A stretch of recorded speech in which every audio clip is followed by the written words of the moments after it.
할렐루야. 네, 하나님 말씀 안에서 한 주간 잘 지내셨습니까? 네.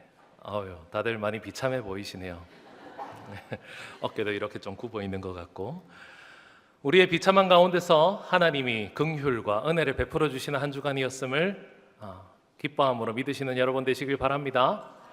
하나님께서 우리를 다시 이곳으로 불러주셨다는 것이 하나님의 긍휼이 얼마나 큰지를 보여주는 것입니다. 하나님이 오늘 우리를 부르셨으니 오늘도 말씀 가운데 기쁨과 은혜를 풍성히 넘치게 해주실 줄 믿습니다. 우리 지난주에 누가복음 18장 말씀을 통해서 바리새인과 세리 두 사람을 한번 살펴보았습니다. 그래서 자기 의로 내가 이만큼 잘났다라는 것을 고백하던 바리새인보다 내가 얼마나 비참한 자인지, 내가 얼마나 부족한 자인지를 고백하며 하나님의 긍휼을 구했던 그 세리가 하나님의 긍휼하심을 입었고 진정한 감사를 올려드릴 수 있었다라는 말씀을 나누었었습니다. 이 말씀을 나누고 나니 마음속에 한 가지 질문이 남는 거예요. 그러면 하나님의 긍휼하심을 입고 하나님의 도우심을 입은 사람은 어떻게 살아가야 하는가라는 것입니다.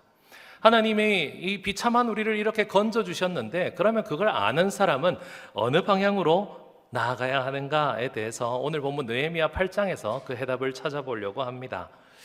오늘 본문을 이렇게 보기 전에 배경 설명을 조금 해드리겠습니다. 이스라엘 백성들이 남유다가 멸망한 뒤로 바벨론으로 잡혀갑니다.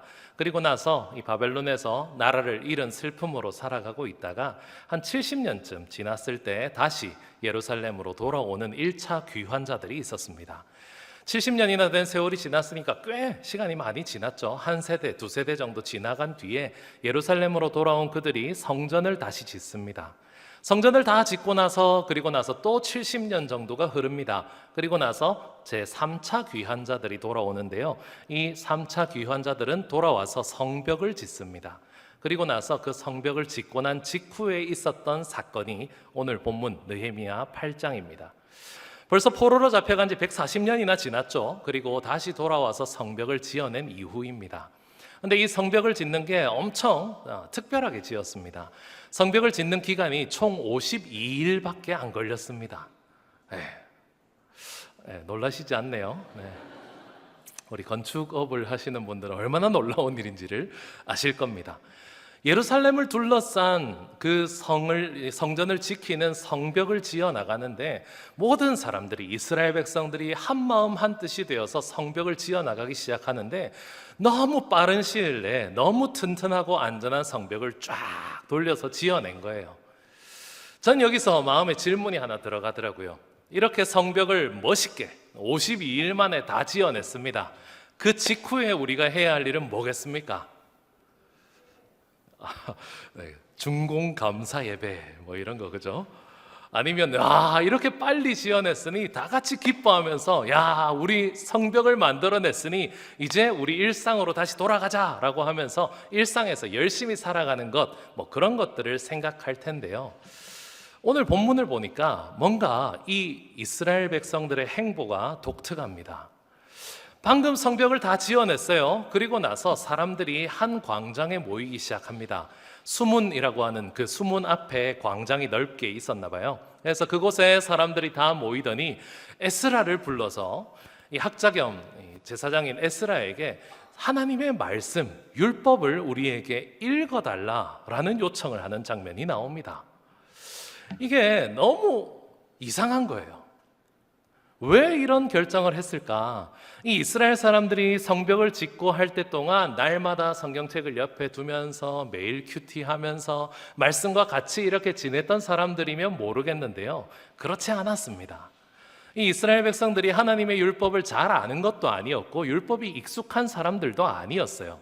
당시 학자들 말에 따르면 그 당시 사람들은요 이미 140년이나 나라를 잃은 지 140년이나 지났기 때문에 히브리 말은 좀 할 수 있어도 히브리어를 읽을 수 있는 사람이 3%밖에 안 됐답니다.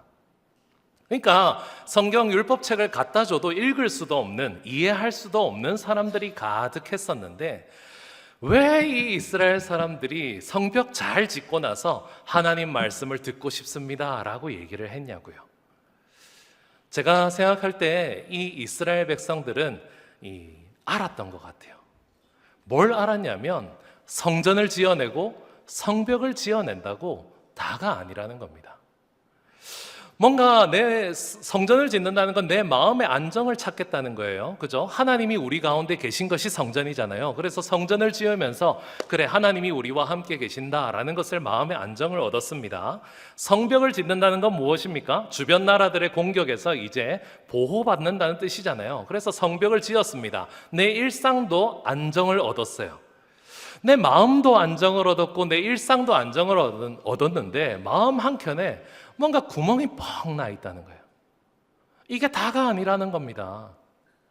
이스라엘 사람들은 알았습니다. 내가 직장을 새로 얻었다, 내가 좋은 집을 얻었다, 내가 좋은 차를 바꾸었다, 그런 것이 나의 마음에 평안함을 주고 나의 마음을 채워나가는 것이 아니라는 걸 알았습니다. 이스라엘 사람들은요, 하나님께서 우리에게 말씀해 주시는 공동체가 되어야 우리 공동체가 바르게 선다는 것을 깨달았던 것입니다. 성벽이 세워진다고 공동체가 세워지는 게 아니었던 거예요. 성전을 세운다고 공동체가 안전해지는 것이 아니었던 겁니다. 하나님의 백성이 되는 그 거룩한 길은요, 하나님의 말씀을 듣는 데서부터 출발을 하는 거였습니다. 그걸 아니까 하나님 말씀에 대한 이 간절함이 이스라엘 사람들에게 가득했던 것입니다. 그래서 백성들은 너도 나도 할 것 없이 함께 모여서 하나님의 말씀을 듣고 싶다라고 하는 열망으로 모였던 것입니다. 하나님께서는 하나님의 백성을 삼아주실 때 이런 방법들을 많이 사용하셨습니다. 하나님은 절대 우리에게 풍요로운 것들, 실제적인 것들, 현실적인 것들을 채워주시면서 너는 나의 백성이라고 말씀하시지 않습니다. 하나님은 말씀을 통해서, 하나님의 명확한 말씀을 통해서 우리를 세워가심을 깨달으시기 바랍니다.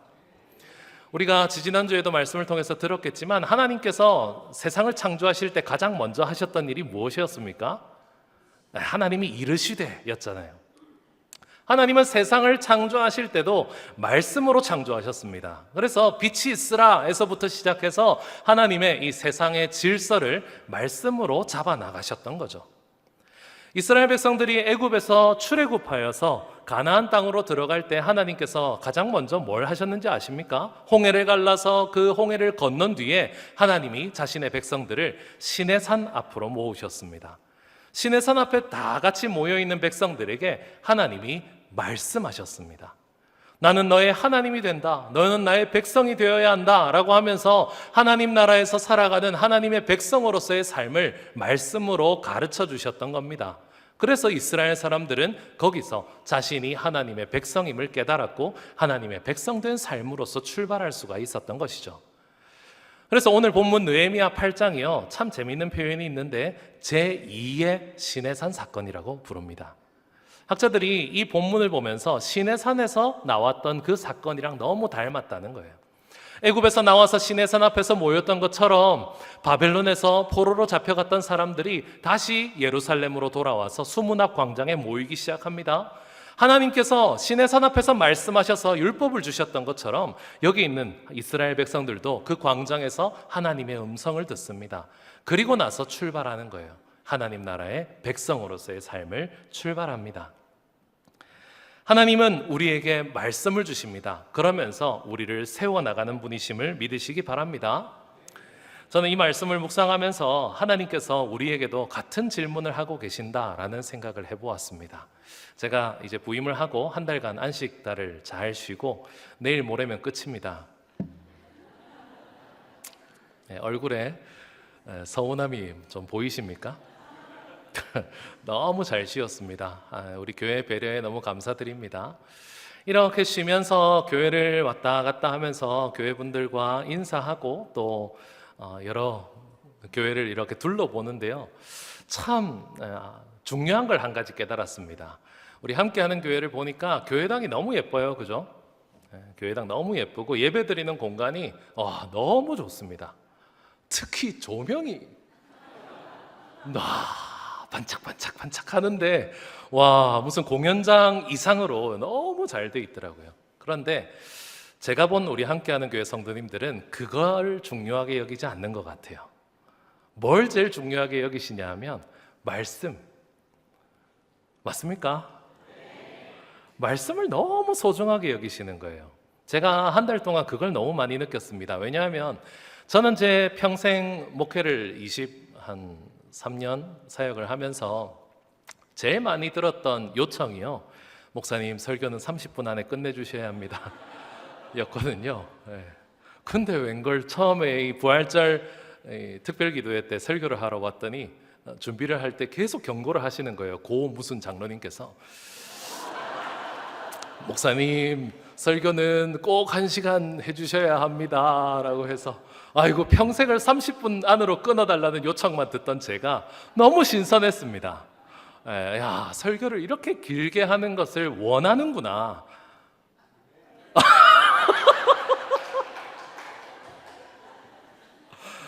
네, 원하는 거 맞죠? 네. 아니, 왜 제가 원한다고 느꼈냐면, 지지난주도 이제 우리 선교사님 오셔서 요하네스버그 남아공 한인교회 목사님이 설교를 하시는데 오히려 목사님이 막 미안해 하시는 거예요. 그래서 막 늦어진다 이랬더니 성도님들이 막 더 해주세요 막 이러고 있는 거예요. 진심 맞죠? 예, 맞네요. 네. 교회가 너무 열정적인 거예요.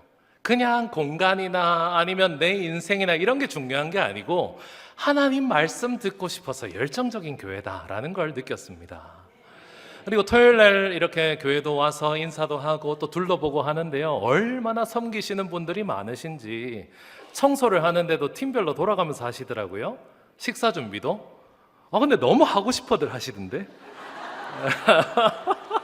너무 하고 싶어가지고 다음 내 차례 언제 돌아오나 이러면서 막 네. 주여. 막 그렇게 너무 섬기고 하는 것들이 너무 보기 좋은 거예요. 다음 세대들에 대한 진심도 느껴졌습니다. 다음 세대를 열심히 막 다음 세대를 준비해야 합니다 말로 하지 않으시고 다들 3명씩 4명씩 데리고 다니시더라고요. 와, 삶으로 살아내는 다음 세대를 사랑하고 아끼는 모습이 보였습니다. 전 둘밖에 없어서 아내랑 같이 항상 죄책감으로 서 있습니다. 최소 3명은 나왔어야 하는데 늦었습니다. 이미 이미 늦었습니다. 하나님께서 우리 함께하는 교회를 세워나가시면서 이 질문을 하신다고 생각해 보세요. 너희는 이 교회를 어떻게 세워나갈 거냐? 뭘로 교회를 세워나갑니까? 프로그램입니까? 아니면 뭐 사람들이에요? 행사들입니까? 아니에요. 하나님께서 자신의 백성을 세우시는 방법은 말씀입니다. 하나님께서는 말씀으로 자신의 백성을 세워나가고자 하십니다. 그래서 우리가 아무리 애를 쓰고 노력하고 열심히 모이고 예산을 쏟아붓고 막 사람들이 봉사를 하러 나와도 그게 다가 아닌 거예요. 그 이상의 가장 중심에 있어야 하는 것이 바로 말씀임을 믿으시기 바랍니다. 그래서 오늘 설교의 제목을 제가 이렇게 잡았습니다. 말씀이 세우는 교회라고요. 다른 게 세우는 게 아니더라고요. 교회를 든든하게 세워나가는 게 성전도 아니고 성벽도 아니더라고요. 우리 성도들의 삶이 더 안전해지고 풍요로워지는 게 아니더라고요. 성전을 잘 지어서 그 성전이 우리의 자랑이 되는 것이 아니더라고요. 하나님의 교회를 세우는 것은 말씀임을 믿으시기 바랍니다.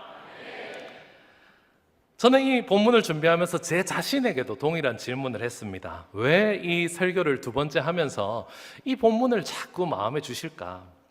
묵상을 하면 할수록 마음이 계속 이걸로 모이는 거예요. 저도 목사다 보니 저도 생각이 있고 계획이 있지 않겠습니까? 그래서 어떤 교회를 만들어 갈까? 어떤 프로그램을 좀 해볼까? 어떤 일들을 좀 내가 진행해 볼까? 생각을 안 해본 게 아닙니다. 하면 할수록 하나님께서 저한테 계속 그 마음을 주시는 거예요. 너 새로운 프로그램, 새로운 행사들, 새로운 계획들 만들려고 하지 마라.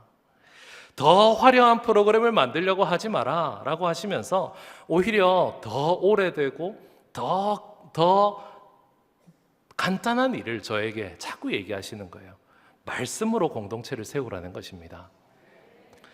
사랑하는 함께하는 교회 성도 여러분, 저는 함께하는 교회를 세운 사람이 아닙니다.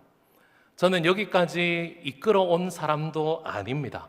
저는 함께하는 교회가 처음 시작할 때부터 교회를 위해서 기도로 함께했던 사람도 아닙니다. 가장 오래 헌신했던 사람도 아닙니다. 하나님께서는 이미 오래전부터 우리 함께하는 교회를 사랑하셨고 수많은 성도님들과 교육자님들과 모든 일꾼들의 눈물의 기도를 통해서 지금까지 이끌어 오셨습니다. 그렇기 때문에 저는 이 교회의 과거를 바꾸러 온 사람이 아닙니다.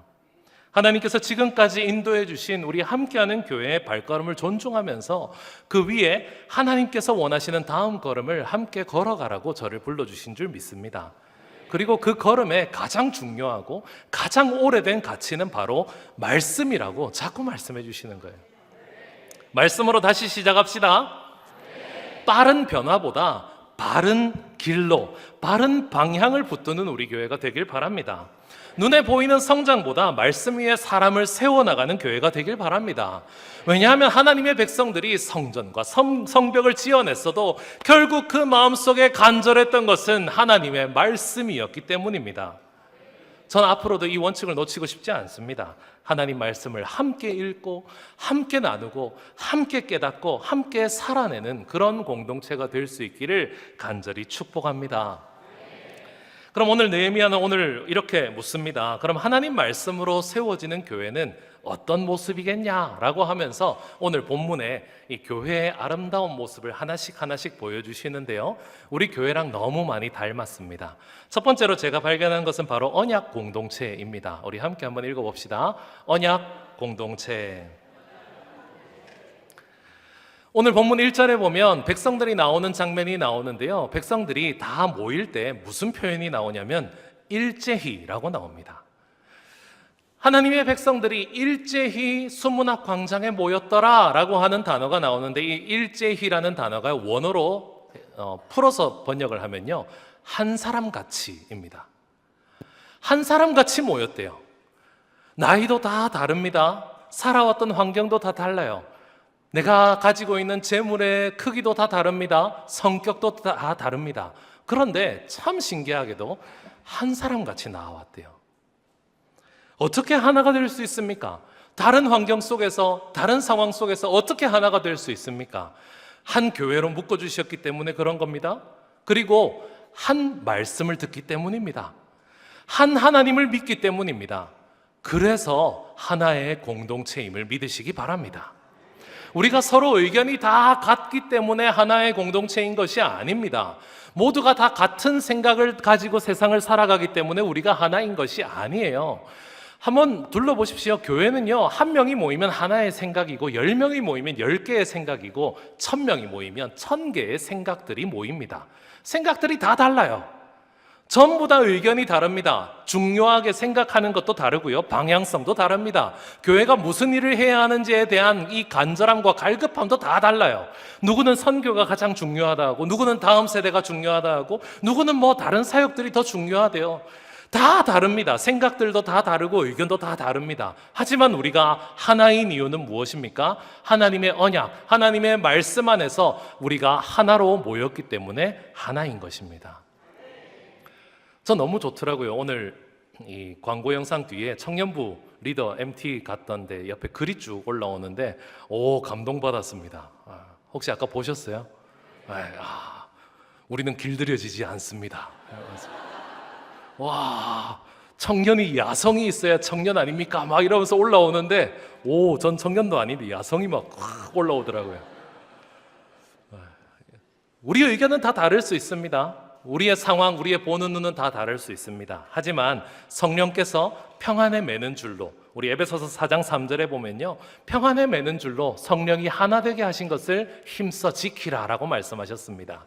하나님께서 우리를 하나로 묶어주셨기 때문에 우리를 뜻이 다르다 하더라도 한 말씀 안에서 한 하나님을 믿는 한 성령 안에서 살아가게 하셨기 때문에 우리가 공동체라는 것을 믿으시기 바랍니다. 그래서 우리 교회는 언약 공동체, 하나님이 말씀 안에서 우리를 하나로 묶어주시는 함교 공동체가 될 수 있기를 간절히 축복합니다. 우리 두 번째 한번 따라해 보십시오. 회복 공동체. 말씀을 듣던 백성들에게 놀라운 일이 하나 생기고 있습니다. 오늘 본문 9절 말씀에 보니까 이런 일이 있습니다. 말씀을 듣는 백성들이요, 율법의 말씀을 듣다가 다 울었습니다. 왜 울겠습니까? 말씀을 듣는데 왜 눈물이 납니까? 말씀을 들으면서 비로소 자기 자신의 모습이 보였기 때문입니다. 하나님의 말씀을 듣고 우는 사람은 감동하고 감격해서 그냥 그 정도가 아닙니다. 하나님 앞에 선 사람은 반드시 자기 자신의 비참함과 자기 자신의 죄성을 느껴서 주여 나는 죄인이로소이다, 나를 떠나소서라고 말할 수밖에 없기 때문에 눈물이 나는 거예요. 내가 그토록 잡고 있던, 내가 그토록 의지하고 있던 모든 것들이 다 아무것도 아니고 내가 얼마나 비참한 존재인지를 깨달으니까 눈물이 나는 겁니다. 그리고 이 눈물이 나는 자에게 회복이 있음을 믿으시기 바랍니다. 하나님께서는 우리를 회복하고자 하십니다. 이 회복이 필요한 사람들은 비참하고 넘어진 자들입니다.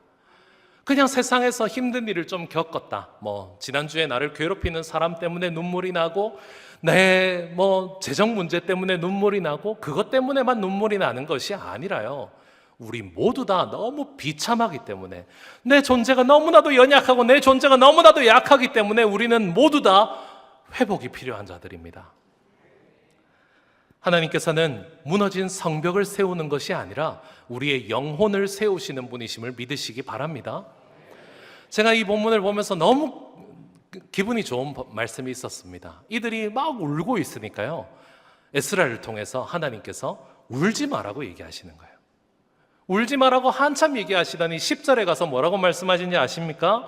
여호와로 인하여 기뻐하는 것이 너희의 힘이니라 라고 하고 말씀해 주고 계십니다.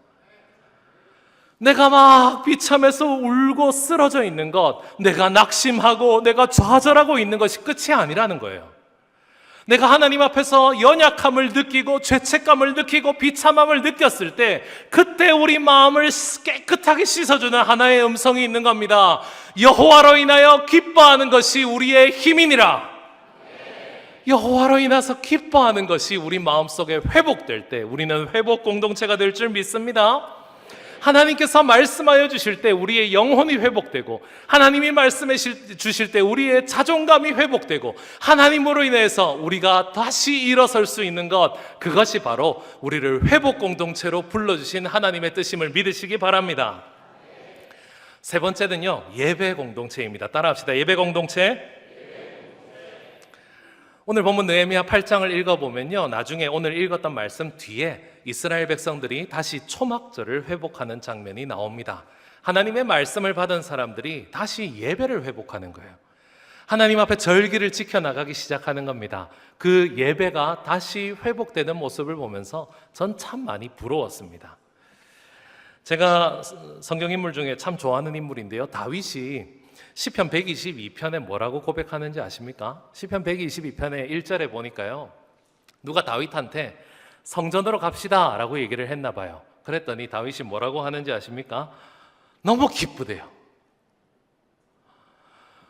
어떤 사람이 내게 말하기를 여호와의 집에 올라가자 할 때 내가 기뻐하였노라. 아멘. 여러분, 너무 부럽지 않습니까? 교회 가자 했더니 너무 즐거운 거예요. 오늘 아침에 너무 즐겁게 오셨죠, 그죠? 우리 애들도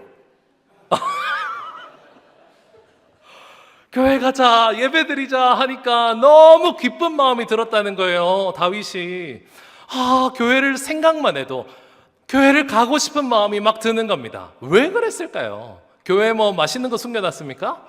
아니잖아요. 교회에 내가 뭐가 있습니까? 그게 아니라 교회에 가면 하나님이 계시니까 너무 기쁜 거예요. 그게 바로 예배의 회복입니다. 이 예배에 대해서 우리 교회에서 외치는 문구들이 몇 개 있더라고요. 감동이 있는 예배, 치유가 있는 예배, 회복이 있는 예배, 축복이 있는 예배. 그리고 여러분은 익숙해서 잘 모르실 텐데요, 설교자 이 머리맡에 동동 떠다니는 글자 있는 거 아세요? 요즘에 여러분 잘 안 보이시죠, 그죠? 이게 교회를 오래 다니신 분들은 이게 잘 안 보이시는데 전 새가족이라서 이게 잘 보입니다. 우리 이 스마트 요람을 제가 들어갔는데 6월달 새가족 명단에 제가 올라와 있더라고요. 그래서 네, 새가족 강성민 목사 이래가지고. 아, 반갑습니다. 네, 네, 새가족을 아껴주시는 여러분 감사합니다. 이렇게 동동동동 떠 있더라고요. 우리 예배가 어떤 예배가 되었으면 좋겠다라고 이렇게 떠 있는데 너무 좋았습니다. 우리 예배 중에 감동이 있는 예배를 드릴 수 있길 바랍니다. 하나님께 예배드리는 이 모든 순간이 감동이었으면 좋겠어요. 근데 이 감동이란 단어는 감정과는 다릅니다. 감정은 여러 가지 환경에 따라서 우리의 마음에서 일어나는 거예요. 그래서 예배를 드리려고 하면 앞에 참 우리 귀한 찬양팀 찬양할 때 우리 감정이 동하죠. 그리고 아까 또 얘기했네. 조명이 감정이 와, 막 이렇게 솟아나는 그 감정을 우리가 감동으로 생각할 때가 있는데요. 감정이랑 감동은 다릅니다. 감정하니까 드리는 말씀인데요. 저는 요즘 말로 T입니다. 네. 안타까워하시는 분들. 제가 T거든요. 제법 센 T라서 스페셜 T입니다. 그래서 저는 T고 저희 아내는 F예요 또. 그래가지고 제가 잘 이해가 안 될 때가 있습니다. 어제 같이 이제 온천천을 좀 걸었습니다. 온천천으로 이 부산대까지 갔다가 이렇게 돌아오는 길에 둘이 이렇게 같이 걸었어요. 그러면서 아내가 그 얘기를 하는 거예요. 이 강가를 이렇게 걷다 보니까 작년 생각이 난대요. 작년에 저희 울산에 있었습니다. 울산의 대표적인 강이 태화강이잖아요. 그래서 태화강을 이렇게 걷다 보면 그 마음이 계속 들었대요. 근데 우리가 다음에 하나님의 부르심을 입어서 어떤 교회에서 어떻게 사역하게 될지 참 마음이 기대도 되고 하나님 그 앞에 기도도 된다 이러면서 막 계속 걸었답니다. 그 얘기를 저한테 하는 거예요.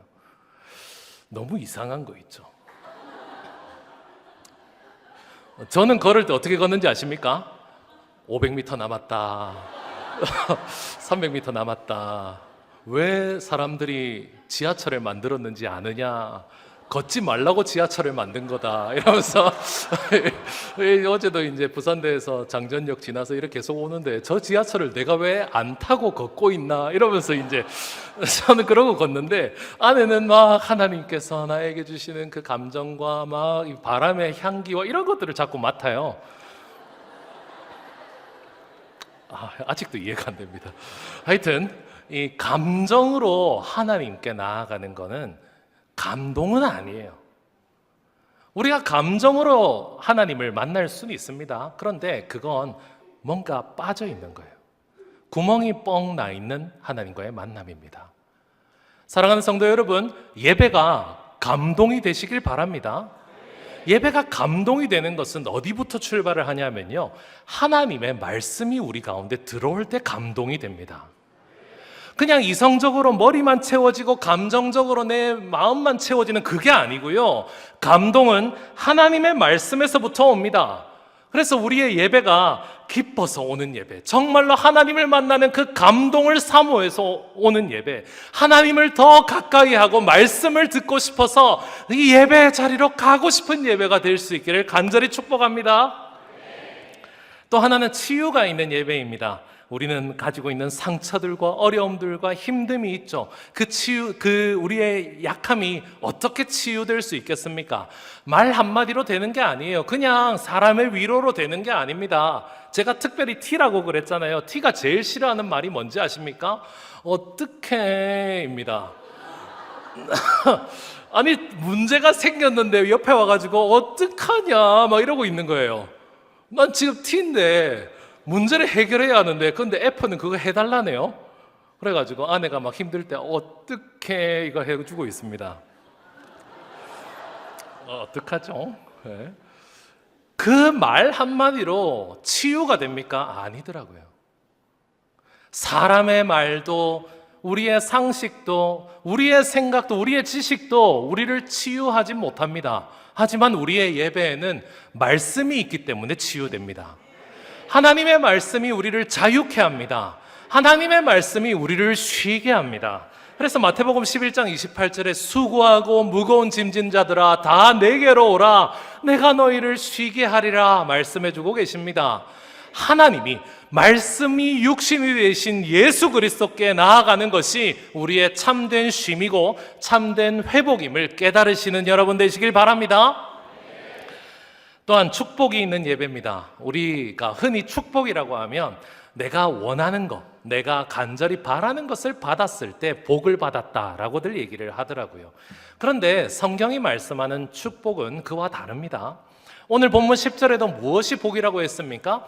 여호와를 기뻐하는 것이 우리의 힘이고 그것이 우리의 복이라고 말씀해 주고 있습니다. 우리가 잘 아는 이 하나님의 축복의 말씀, 민수기 6장에 보면 24절에서 26절에 이렇게 표현되어 있습니다. 여호와는 내게 복을 주시고, 지금 복을 주고 계시잖아요. 그 복이 뭔지 아십니까? 내가 잘 되는 거요? 내가 더 건강해지는 거요? 내가 더 힘이 있어지는 거요? 그게 아니더라고요. 여호와께서 주시는 복은요, 우리를 지키시는 그 하나님의 복은요, 25절부터 보니까 얼굴을 우리에게 비추시는 거래요. 26절에 보니까요, 그 얼굴을 향해서 우리를 향해서 드시는 거래요. 그것이 우리의 복이라고 말씀해 주고 계십니다. 우리가 왜 축복이 있는 예배를 드릴 수 있습니까? 우리가 왜 예배를 통해서 복을 누릴 수 있습니까? 예배를 드리고 났더니 내 삶이 더 좋아져서요? 내 삶이 더 완벽해져서요? 아니더라고요. 하나님이 얼굴을 드사 우리를 향해 비추어 주고 계시기 때문에 복된 겁니다. 하나님이 이 예배를 통해서 우리에게 직접 우리의 눈을 보시면서 우리에게 말씀해 주시고 우리에게 필요한 것들을 더하고자 우리를 지키고 우리에게 긍휼을 베푸시고 우리와 함께 하시기 때문에 그것이 복된 거더라고요. 축복이 있는 진정한 축복이 가득한 예배를 드리는 우리 모두가 되길 바랍니다. 저는 우리 함께하는 교회 예배가 그런 예배가 되길 바랍니다. 감동이 있고 치유가 있고 축복이 있는 예배. 우리 네 번째, 우리 하나님께서 원하시는 공동체는 무엇입니까? 따라하십시오. 섬김 공동체. 느헤미야는 한 가지를 더 기록하고 있습니다. 오늘 본문 10절의 중간쯤에 보니까 이런 표현이 나와 있어요. 준비하지 못한 자에게는 나누어 주어라 라고 하는 이 말씀이 있습니다. 사람들이 너무 막 울고 있으니까 울지 마라. 이제 하나님께서 우리의 힘임을 기뻐하자라고 하면서 맛있는 것도 먹고 달달한 것도 마시면서 서로 즐겁게 하자라고 얘기를 하는데 거기서 멈추지 않습니다. 준비를 못 해온 사람이 있을 거 아니에요. 그런 사람들에게 너희가 준비한 것을 나누어 주라라고 말씀을 하고 계신 거예요. 예배는 예배당에서 끝나지 않습니다. 말씀을 들은 사람은 나누기 시작해야 합니다. 내가 받은 기쁨도 나누어야 하고 내가 가진 것도 나누어야 합니다. 이 지역 사회를 위해서 섬기면서 살아가는 것이 우리를 섬김 공동체로 불러주신 하나님의 뜻임을 믿으시기 바랍니다. 교회는 세상과 담을 쌓는 공동체가 아닙니다. 세상을 향해서 사랑과 긍휼을 계속 흘려보내야만 하는 거예요. 그런데 이게 참 쉽지 않습니다. 어제 있었던 일인데요. 어제 날이 엄청 더웠습니다. 그죠? 32도까지 올라가면서 계속 핸드폰에서 저보고 나가지 말라는 거예요.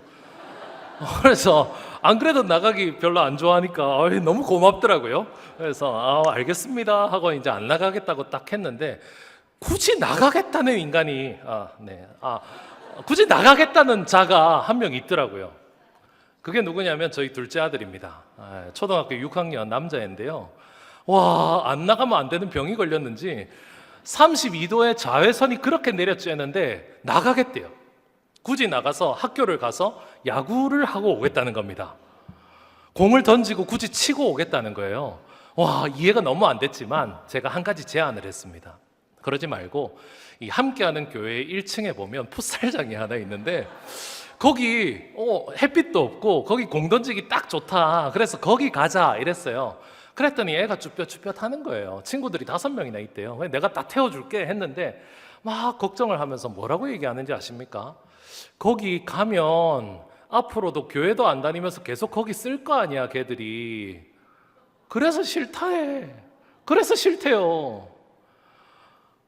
전기세가 아깝고 다 이 교회도 안 다니는 애들이 그 교회를 누리는 게 그렇게 기분이 좀 안 좋았나 봐요. 아니 물론 고맙죠. 전기를 아끼겠다니. 아니, 고맙긴 한데 교회가 왜 풋살장을 만들었습니까? 담임 목사 살 빼라고요? 아니잖아요. 왜 만듭니까? 교회로 오라고. 마음껏 오라고. 여러분 혹시 교회에 모르는 아이들 보이면 에어컨 좀 켜주시기 바랍니다. 모르는 아이들 보면 1층 카페에서 무인 카페에서 과자 좀 사주세요. 근데 그 돈 안 넣으면 누가 압니까 혹시? 알아요? 큰일 날 뻔했네. 많이 사주시고 많이 베풀어 주세요. 그러려고 우리 교회가 있는 거 아닙니까? 우리 교회 뒤편에 산을 이렇게 너무 예쁘게 꾸미고 계시잖아요. 그죠? 토요일마다 오셔서 막 열심히 다듬고 계셔서 해서 제가 한번 올라가 봤습니다. 조금 올라가다 내려왔어요. 착각은 오해는 하지 마십시오. 제가 그때 구두를 신고 있어서 혹시 미끄러질까 봐 그런 거였습니다. 잘 피해갔나요? 너무 예쁘게 꾸며져 있더라고요. 막 이게 데크도 있고 막 안전하게 돼 있고 바람도 선선하게 나오는데 이걸 왜 하고 있습니까? 우리 누리자고요? 아닙니다. 저는 이 아름다운 동산이 이 구소동과 이 지역 사람들에게 핫플레이스가 되길 원합니다. 누구나 와서 하나님께서 우리를 통해서 일구어 가신 것들을 누리게 하는 교회, 그게 바로 섬김 공동체임을 믿으시기 바랍니다. 그리고 마지막으로 하나님께서 세우시는 공동체가 무엇입니까? 우리 한번 읽어볼까요? 다음 세대를 시작. 다음 세대를 준비하는 젊은 교회. 이것이 우리의 아름다운 모토입니다. 오늘 본문 3절에 보니까요, 참 특이한 표현이 하나 있는데요. 하나님 말씀을 듣기 위해서 모인 사람들이 남자들도 있었고 여자들도 있었는데 한 가지 부류의 사람이 더 있습니다. 누군지 아십니까? 알아들을 만한 모든 사람들이 모였대요. 왜 이 표현을 굳이 넣었겠습니까? 남자나 여자나 그 다음에 알아들을 만한 모든 사람 앞에서. 이거 누구 말하는 걸까요? 애들 얘기하는 겁니다.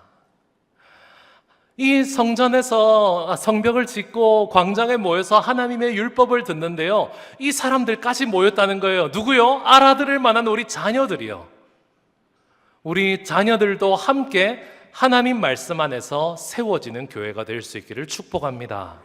우리가 다음 세대를 준비한다, 우리가 젊은 교회다라고 얘기하지만 그것이 꼭 이 시스템이 젊고 환경이 젊고 사람들, 우리 어른들이 젊어서 그런 걸까요? 그게 아니길 바랍니다. 진정한 젊은 교회, 진정한 다음 세대를 준비하는 교회는요, 이 자녀들이 하나님의 말씀을 듣는 걸 기뻐하는 교회입니다. 우리 알아들을 만한 애들이 와서, 우리 2부 예배 때는 애들이 다 교육부서가 있죠, 그죠? 위에 한 명 있구나. 안녕. 목사님 말 알아듣겠니? 고마워요. 말씀을 알아듣고 말씀 앞에 함께 나올 수 있는 아이들이 있는 교회가 젊은 교회입니다. 그게 다음 세대를 준비하는 교회예요.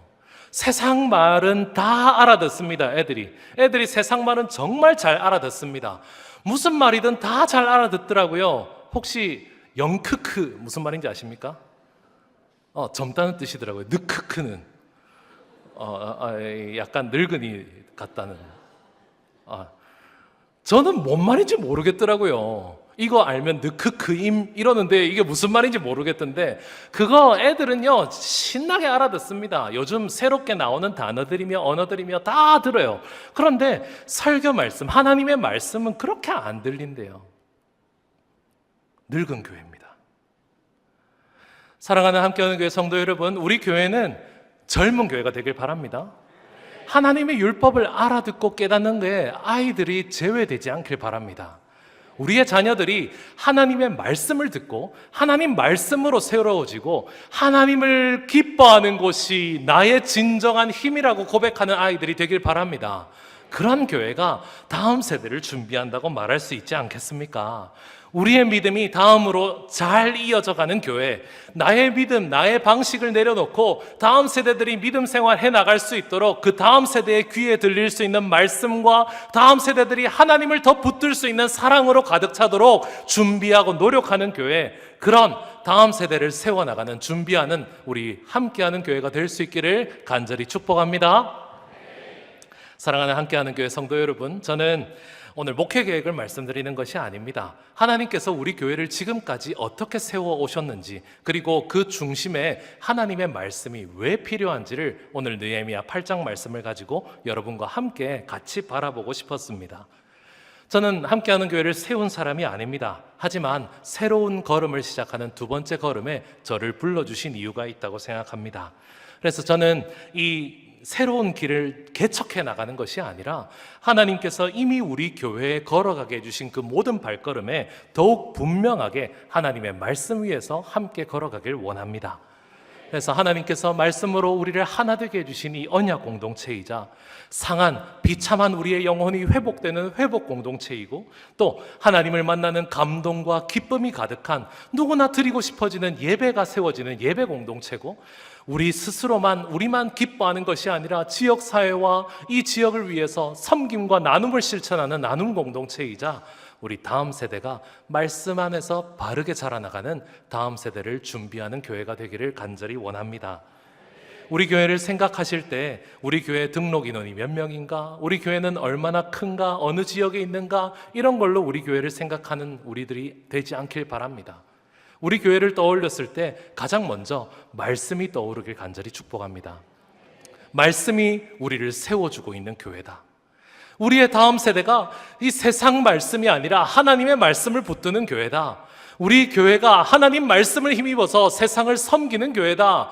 우리 교회 예배에 너무 가고 싶어서 마음이 기뻐지는 교회다 라고 이야기할 수 있는 우리 교회가 되길 바랍니다.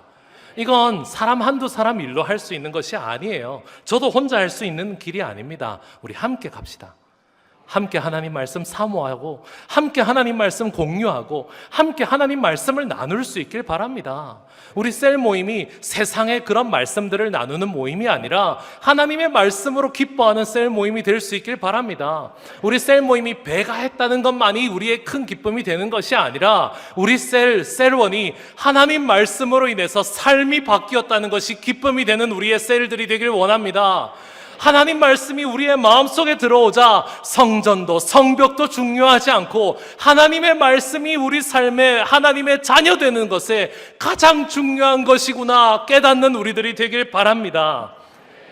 그러므로 우리 함께 말씀으로 시작합시다. 말씀으로 하나 되고, 말씀으로 회복되며, 말씀으로 예배하고, 말씀으로 섬기고, 말씀으로 다음 세대를 세워나가서 진정으로 말씀이 세우는 교회, 말씀이 세우는 함께하는 교회가 될 수 있기를 주님의 이름으로 축원합니다. 아멘. 함께 찬양하고 기도하겠습니다. 말씀 앞에서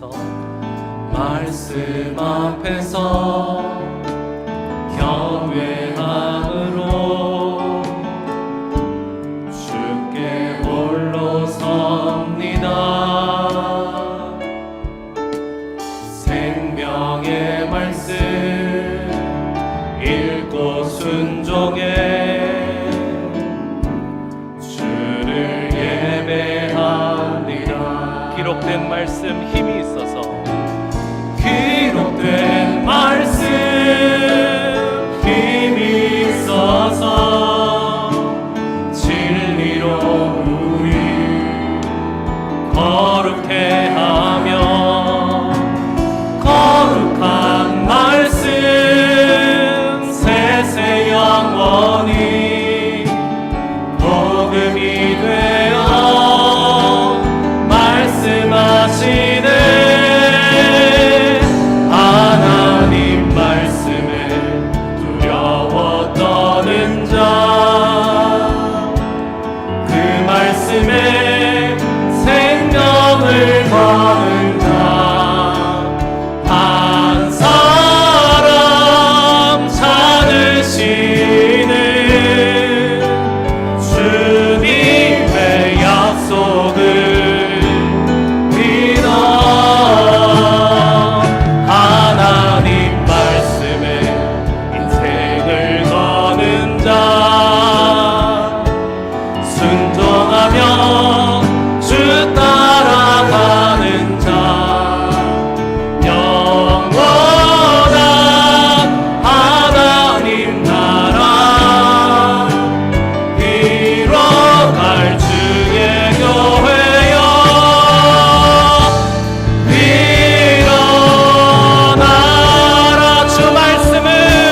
말씀에 생명을 거는 자 한 사람 찾으시는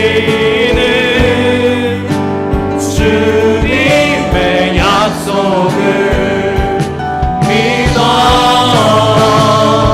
하나님 말씀에 인생을 거는 자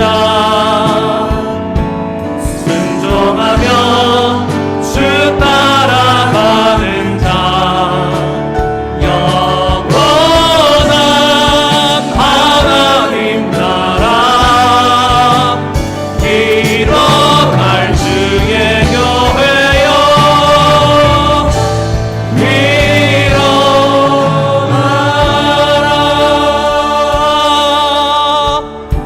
우리 시간 함께 기도합시다. 우리는 말씀 앞에 섭니다. 하나님 말씀이 우리를 세웁니다. 말씀이 세우는 함께하는 교회 되게 하여 주시옵소서. 세상 그 어떤 가치보다 하나님을 기뻐하는 것이 우리의 힘임을, 우리의 복임을 믿는 우리들이 되게 하여 주시옵소서. 우리가 말씀 앞에 서게 하여 주시옵소서. 우리의 자녀들이, 우리의 다음 세대들이 주님의 말씀 앞에 서게 하여 주시옵소서. 주의 말씀이 우리 교회를 든든히 세워나감을 믿고 감사하며 우리 시간 주님 이름 부르고 함께 기도하겠습니다. 주여,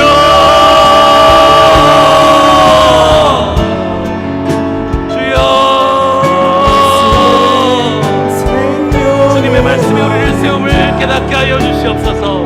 주님의 말씀이 우리를 든든히 세움을 믿음으로 나아가게 하여 주옵소서.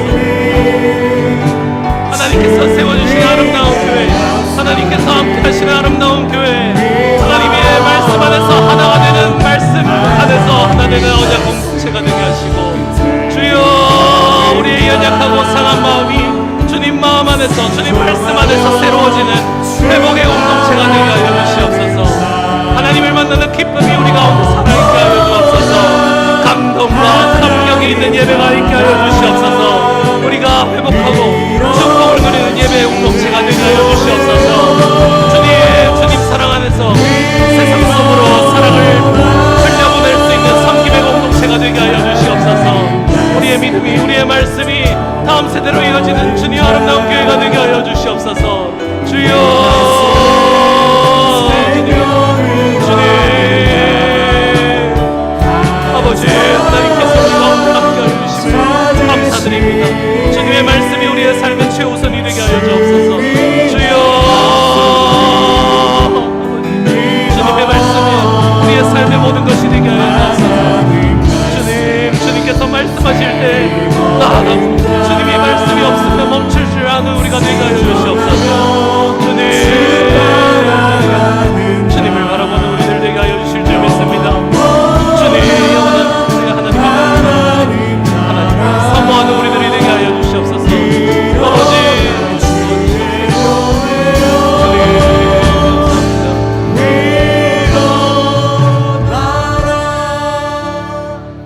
우리의 믿음의 고백이 그러하길 원합니다. 주님 말씀하시면 내가 나아가겠습니다. 주님의 뜻이 아니면 멈출 수 있게 해 주옵소서. 하나님 뜻에, 하나님 말씀에 우리의 모든 것을 걸게 하여 주시옵소서. 우리 마음의 고백을 다해서 우리 함께 찬양합니다. 주님 말씀하시면 내가 나가리다. 주님 뜻이 아니면 내가 멈춰서리다. 나의 가고 서는 것 주님 뜻에 있으니 오 주님 나를 이끄소서. 우리 한 번 더 고백합니다. 주님 말씀하시면, 주님 말씀하시면 내가 나가리다. 주님 뜻이 아니면 내가 멈춰서리다. 나의 가고 서는 것 주님 뜻에 있으니 오 주님 나를 이끌소서. 뜻하신 그곳에, 뜻하신 그곳에 나 있기 원합니다. 이끄시는 대로